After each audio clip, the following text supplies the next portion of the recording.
Hallo und willkommen in meiner Schmiede. Heute mache ich etwas, was ich bis jetzt noch gar nicht auf dem Kanal gemacht habe. Zum einen mache ich ein Reaktionsvideo und zum anderen spreche ich frei ohne ein Skript. Also je nachdem, was mir alles einfällt, kann es kürzer oder länger dauern. Den Anstoß dazu hat ein Video von Exes Hobbytisch gegeben, und zwar Warhammer The Old World bereits jetzt zum Scheitern verurteilt. Wer ist schuld daran? Darin geht Exe auf die Aussage eines Games Workshop Mitarbeiters ein, der erklärte, dass Games Workshop Warhammer eingestellt hat, weil es einfach nicht mehr wirtschaftlich für das Unternehmen war. Denn die Spieler haben lieber ihre alten Modelle benutzt, als neue zu kaufen.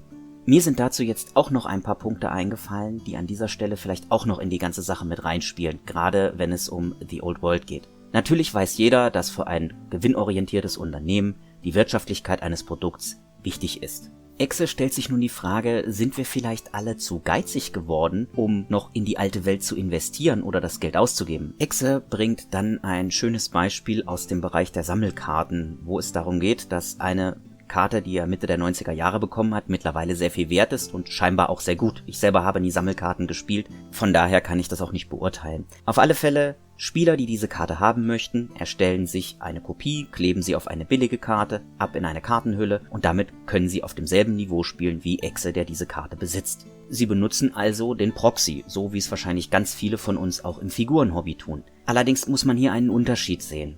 Bei einem Sammelkartenspiel steht auch das Sammeln im Vordergrund und ich bin im Sammelkartenspiel in der Regel darauf angewiesen, dass die Karten, die ich haben will, irgendwann in einem der Booster Packs drin ist.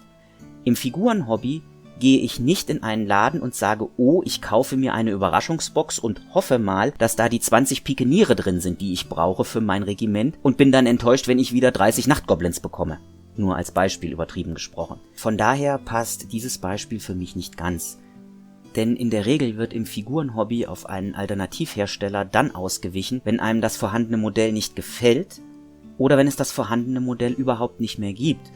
Als Beispiel seien hier die Bretonen genannt, wie es auch Exe tut, die, wie ihr ja alle wisst, nur zu sehr hohen Preisen zu bekommen sind. Ich will jetzt das Wort unverschämt nicht in den Mund nehmen, aber das trifft's am allerbesten.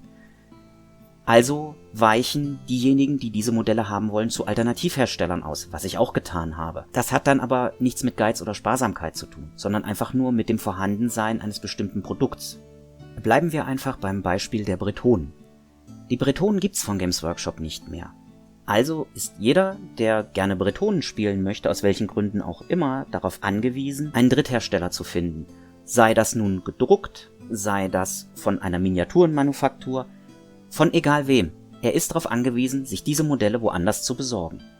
Das wiederum bedeutet aber auch, dass dieser Spieler, wenn The Old World erscheint und es wieder Bretonen gibt, nicht darauf angewiesen ist, die neuen Modelle von Games Workshop zu kaufen.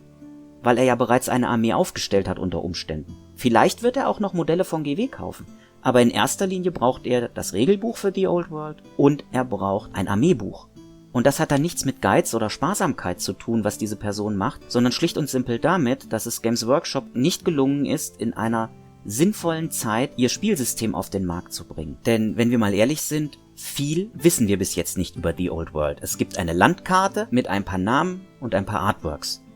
Aber das war es nun mal leider auch schon. Und deswegen ist der Zeitpunkt, wann The Old World endlich kommt, viel, viel wichtiger für ihren kommerziellen Erfolg und auch wann die Modelle gekauft werden, die man jetzt noch für Warhammer benutzen kann.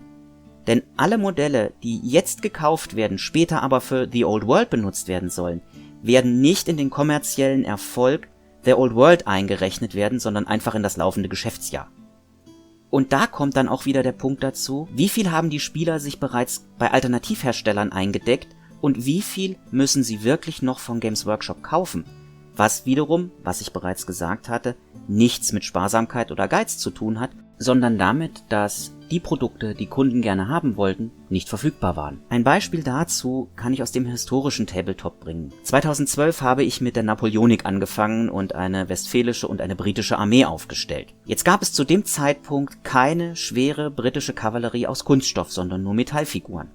Vor 2 Jahren oder vor 3 Jahren kamen dann endlich britische Dragoner aus Plastik. Zu dem Zeitpunkt brauchte ich aber keine mehr, weil ich hatte mir die Modelle bereits aus Metall zugelegt. Sprich, es ist ein Produkt auf den Markt geworfen worden, das zwar immer noch einen gewissen kommerziellen Erfolg hatte, für viele Spieler, vor allem für viele alte Spieler, nicht besonders interessant war, weil sie ihre Modelle bereits woanders besorgt hatten. Und genau das ist die große Gefahr, die ich für den kommerziellen Erfolg von Warhammer The Old World sehe.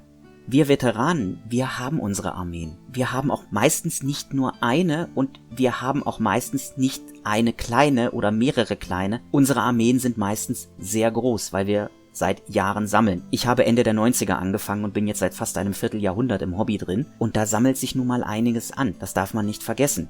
Wir Veteranen sind also eigentlich gar nicht die Zielgruppe, denn eigentlich sind Neueinsteiger das Ziel. Die müssen noch richtig viel Geld im Hobby ausgeben. Jetzt hat Balduin in seinem Reaktionsvideo zu Exe gesagt, man soll sich Total War Warhammer angucken. Das ist Warhammer, wie es sein soll. Und viele Leute, die Warhammer spielen wollten, sind über Total War Warhammer ins Hobby gekommen.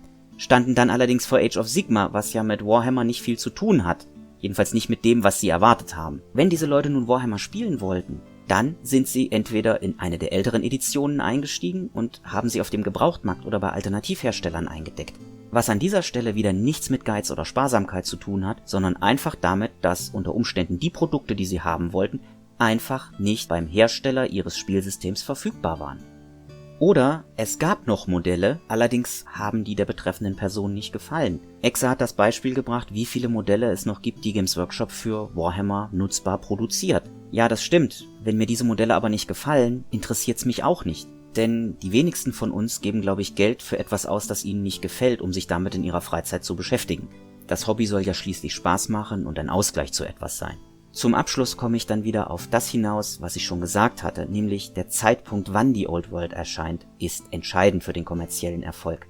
Denn alles, was vor dem Erscheinen von The Old World gekauft werden wird, wird nicht in deren Bilanz aufgenommen werden, sondern einfach nur in das laufende Geschäftsjahr fallen. Gleichzeitig bedeutet jeder Monat, den The Old World in dem Zustand, in dem sie jetzt ist, verbleibt, dass Neukunden wie Veteranen sich weiterhin mit Alternativmodellen eindecken können und natürlich auch werden. Seien das Dateien zum Drucken oder physische Modelle, das macht in dem Zusammenhang keinen Unterschied. Es ist Geld, das ausgegeben wurde, das die Old World nicht kommerziell erfolgreich macht. Und dann sind wir wieder an dem Punkt, der Spieler geht in den Laden und sagt, danke, Figuren brauche ich nicht, aber ich nehme einmal alle Bücher. Das ist zwar dann auch gut fürs Geschäft und gut für die Old World, aber Games Workshop verkauft keine Bücher, sondern Modelle. Und letzten Endes haben wir Spieler es ja in der Hand. Wenn wir Geld für die Old World ausgeben, dann ist das gut. Dann wird unser geliebtes System vielleicht neu auferstehen und auch bleiben. Wenn wir es nicht tun, dann wird es auch wieder in der Versenkung verschwinden. Gleichzeitig gehört für mich aber auch dazu, dass die Produkte, die ich kaufen soll, mir auch gefallen. Und wenn sie das nicht tun, gebe ich dafür kein Geld aus. Und ich glaube, da kann ich mich so weit aus dem Fenster lehnen und sagen, das trifft auf uns alle zu. Das war jetzt eine andere Sorte Video als sonst. Ich hoffe aber, dass es euch trotzdem gefallen hat. Sagt mir gern eure Meinung zu dem Thema in den Kommentaren und wenn ihr mehr Videos dieser Art haben wollt, sagt mir das natürlich auch. Ansonsten hoffe ich, dass ich euch bald wieder in meiner Schmiede begrüßen kann.